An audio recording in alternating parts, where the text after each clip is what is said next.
Shri V R Sunilkumar. Sir, സംസ്ഥാനത്ത് hydroponics, aeroponics തുടങ്ങിയവ ഉൾപ്പെടുത്തി അർബൻ അഗ്രികൾച്ചർ പ്രോത്സാഹിപ്പിക്കുന്നതിനും ഡ്രോണുകളുടെ സഹായത്തോടെയുള്ള കൃഷിരീതികൾ അവലംബിക്കുന്നതിനും എന്തൊക്കെ പദ്ധതികൾ നടപ്പിലാക്കി വരുന്നു? സർ, നമ്മൾ കേരളത്തിൽ കാലാകാലങ്ങളായി പറഞ്ഞുകൊണ്ടിരുന്ന കൃഷിരീതികളിൽ നിന്ന് വലിയ മാറ്റത്തിൻ്റെ ഒരു രീതി തന്നെയാണ്. ശാസ്ത്ര സാങ്കേതിക വിദ്യയുടെ വികാസത്തിൻ്റെ ഭാഗമായി ഇന്ന് ഉപയോഗിച്ചുകൊണ്ടിരിക്കുന്ന കൃഷി കാര്യങ്ങളെക്കുറിച്ചാണ് ബഹുമാനപ്പെട്ട അംഗം തന്നെ പറഞ്ഞത്. നമുക്ക് അത്ര വലിയ പരിചയം നേരത്തെ ഇല്ലായിരുന്നൊരു മേഖല ഈ ഹൈഡ്രോപോണിക്സ്, എയറോപോണിക്സ് എന്നിവയല്ല. മണ്ണില്ലാണ്ട് കൃഷി പറ്റുകയില്ല എന്ന് കണക്കാക്കിയിരുന്നിടത്ത് നിന്ന് മണ്ണിൻ്റെ ആവശ്യമില്ലാത്ത തരത്തിൽ കൃഷി കൊണ്ടുപോകാൻ കഴിയുമെന്നും കൂടുതൽ ഉൽപ്പാദനം ഉണ്ടാക്കിയെടുക്കാൻ കഴിയുമെന്നും തെളിയിക്കപ്പെട്ട കൃഷിരീതികളാണ് ഈ എയറോപോണിക്സ് പോലുള്ള സംവിധാനങ്ങൾ. നമ്മുടെ സാമൂഹിക ജീവിതത്തിൽ ഉണ്ടായിക്കൊണ്ടിരിക്കുന്ന നിരവധിയായ മാറ്റങ്ങളുടെ പശ്ചാത്തലത്തിലാണ് ഈ നഗരകൃഷി, ബഹുമാനപ്പെട്ട അംഗം സൂചിപ്പിച്ചു, ഏറ്റവും പ്രാധാന്യമേറിയ ഒന്നായിട്ട് മാറിയിരിക്കുകയാണ്. നഗരത്തിൻ്റെ കൃഷിരീതികളായിരുന്നു ഈ ഗ്രോബാഗ് കൃഷി, മട്ടുപ്പാവിലെ കൃഷി, വെർട്ടിക്കൽ ഫാമിങ്, ഒരു കൂൺ കൃഷി തുടങ്ങിയവ ഇന്ന് സ്മാർട്ട് കൃഷിക്ക് വഴിമാറിക്കൊണ്ടിരിക്കുകയാണ്. ഹൈഡ്രോപോണിക്സ്, എയറോപോണിക്സ്, അക്വാപോണിക്സ് തുടങ്ങിയവ നമ്മുടെ സംസ്ഥാനത്തും വലിയ തോതിൽ വ്യാപിച്ചുകൊണ്ടിരിക്കുന്നുണ്ട്. മണ്ണിൻ്റെ ആവശ്യം തീരെയില്ലാത്ത ചെടികൾക്ക് ആവശ്യമായ പോഷകങ്ങൾ ചേർന്നിട്ടുള്ള വെള്ളത്തിൽ ഇലക്കറികളും മറ്റും വളർത്തുന്ന രീതിയാണ് ഹൈഡ്രോപോണിക്സ് എന്നുള്ളത്. ഹൈഡ്രോപോണിക്സ് കൃഷിക്കൊപ്പം മത്സ്യകൃഷിയെ കൂടി സംയോജിപ്പിക്കുന്നതാണ് അക്വാപോണിക്സ്. മത്സ്യങ്ങളിൽ നിന്നുണ്ടാകുന്ന വേസ്റ്റ് ചെടികൾക്ക് ആഹാരമായി മാറുന്ന രീതിയാണ് അവിടെ ഉള്ളത്. ചെടികൾ വെള്ളത്തെ ശുദ്ധീകരിച്ച് മത്സ്യങ്ങൾക്ക് നല്ല ആവാസ വ്യവസ്ഥയും സൃഷ്ടിക്കും. ഇതാണ് ഈ വിധത്തിലുള്ള കൃഷി അടിസ്ഥാനം. മണ്ണിലും വെള്ളത്തിലും അല്ലാതെ അന്തരീക്ഷത്തിൽ അവരുടെ വേരുകളിലേക്ക് പോഷകങ്ങളും വെള്ളവും മിസ്റ്റ് രൂപത്തിൽ നൽകുന്ന അത്യാധുനിക സംവിധാനമാണ് ഈ എയറോപോണിക്സ് എന്നുള്ളത്. ഹൈഡ്രോപോണിക്സ്, എയറോപോണിക്സ് എന്നിവ സംസ്ഥാന ഹോർട്ടിക്കൾച്ചർ മിഷൻ വഴി ഈ വർഷം മുതൽ വ്യാപകമായി നടപ്പിലാക്കും. ഇതിലേക്ക് താല്പര്യമുള്ളവർക്ക് കേരള കാർഷിക സർവകലാശാല വഴി പരിശീലനം നൽകാനും തുടർന്ന് ഹോർട്ടിക്കൾച്ചർ മിഷന്റെ സാമ്പത്തിക സഹായത്തോടെ പദ്ധതി നടപ്പാക്കാനുമാണ് ലക്ഷ്യമിട്ടിട്ടുള്ളത്. ഹൈഡ്രോപോണിക്സ്, എയറോപോണിക്സ് പദ്ധതികൾ നടപ്പിലാക്കുന്നതിൽ ഒരു ചതുരശ്ര മീറ്ററിന് 350 രൂപയാണ് ചെലവ് കണക്കാക്കിയിട്ടുള്ളത്.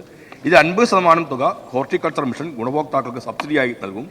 ഗുണഭോക്താക്കൾക്ക് ആവശ്യമായ പരിശീലനവും സൗജന്യമായി നൽകുന്നുണ്ട്. തുടർന്ന് തുടക്കം എന്ന നിലയിൽ 25-26 വർഷത്തിൽ 40,000 ചതുരശ്ര മീറ്റർ ഹൈഡ്രോപോണിക്സ്, എയറോപോണിക്സ് യൂണിറ്റുകൾ നടപ്പിലാക്കുന്നതിനാണ് സംസ്ഥാന സർക്കാർ ലക്ഷ്യമിടുന്നത്. ഇതിനായി 70 ലക്ഷം രൂപ അനുവദിച്ചു കഴിഞ്ഞിട്ടുണ്ട്.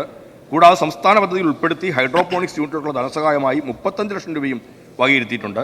ടിഷ്യൂ കൾച്ചർ സാങ്കേതിക വിദ്യകളിലൂടെ ഉരുളക്കിഴങ്ങിൻ്റെ രോഗപ്രതിരോധ ശേഷിയും ഉയർന്ന ഉൽപ്പാദന ക്ഷമതയുള്ള തൈകൾ ഉൽപ്പാദിപ്പിക്കുന്നതിനും എയറോപോണിക്സ് സാങ്കേതിക വിദ്യ കൈമാറ്റത്തിനും സർ കഴിഞ്ഞ ദിവസം പഞ്ചാബിലെ ഹോർട്ടിക്കൾച്ചർ വകുപ്പിൻ്റെ മന്ത്രിയുമായി അതിൽ ഉദ്യോഗസ്ഥരുമായി ചർച്ച നടത്തിയിരുന്നു. പഞ്ചാബ് സർക്കാരുമായി ഒരു ധാരണാപത്രത്തിൽ ഒപ്പുവെക്കുന്നതിനുള്ള പ്രാരംഭ നടപടികളും സ്വീകരിച്ചിട്ടുണ്ട്. ഇതൊരു വലിയ ബിസിനസ് സംരംഭങ്ങളായി ഈ ഹൈഡ്രോപോണിക്സും എയറോപോണിക്സും മാറുകയാണ്.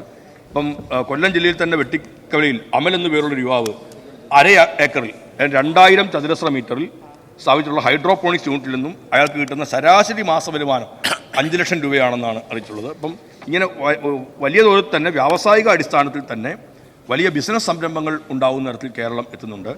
കേരള കാർഷിക സർവകലാശാല നടത്തിയ ഗവേഷണങ്ങളുടെ അടിസ്ഥാനത്തിൽ ഡ്രോണുകൾ ഉപയോഗിച്ചുള്ള സൂക്ഷ്മ മൂലകക്കൂട്ടുകളും ജൈവ കീടനാശിനി തളിക്കുന്നതിന് ഏറെ പ്രയോജനകരമാണെന്ന് കണ്ടെത്തുകയും ഈ നൂതന സാങ്കേതികവിദ്യ കേരളത്തിലെ എല്ലാ കാർഷിക മേഖലകളിലും കൃഷി വകുപ്പും കാർഷിക സർവകലാശാലയും പരിചയപ്പെടുത്തുകയും കർഷകർ ഈ സാങ്കേതികവിദ്യ സർവ്വാത്മന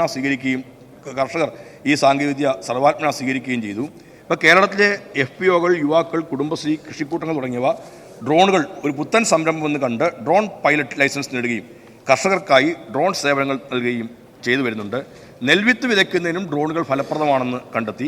കുട്ടനാടൻ മേഖലയിൽ ഡ്രോണുകൾ വിത്ത് വിതയ്ക്കുന്നതിന് ഉപയോഗപ്പെടുത്തിയിട്ടുണ്ട്. കൃഷിയിടങ്ങളിലെ രോഗകീട പ്രശ്നങ്ങളെ ഡ്രോണുകൾ ഉപയോഗിച്ച് നേരത്തെ തന്നെ തിരിച്ചറിഞ്ഞുള്ള ഗവേഷണങ്ങൾ കാർഷിക സർവകലാശാലയിൽ നടന്നു വരുന്നുണ്ട്. ഡ്രോൺ പൈലറ്റ് ലൈസൻസ് നേടുന്നതിനുള്ള കേന്ദ്രങ്ങൾ കേരളത്തിൽ ഇപ്പോൾ ലഭ്യമാണ്. ഡ്രോൺ മേഖലയിൽ പ്രവർത്തിക്കുന്ന കേരളത്തിൽ നിന്നുള്ള സ്റ്റാർട്ടപ്പുകൾ തദ്ദേശീയമായി ഡ്രോൺ ഉൽപ്പാദിപ്പിക്കാനുള്ള ടൈപ്പ് സർട്ടിഫിക്കറ്റ് നേടുകയും ഡ്രോൺ ഉൽപ്പാദിപ്പിച്ച് അങ്ങോളം ഇങ്ങോളം വിതരണം ചെയ്യുന്നുണ്ട്. സ്മാം പദ്ധതി പ്രകാരം 14 കർഷക സംഘടനകൾ, ഫാർമേഴ്സ് പ്രൊഡ്യൂസ് ഓർഗനൈസേഷൻ കമ്പനികൾക്ക് ഡ്രോൺ നൽകിയിട്ടുണ്ട്.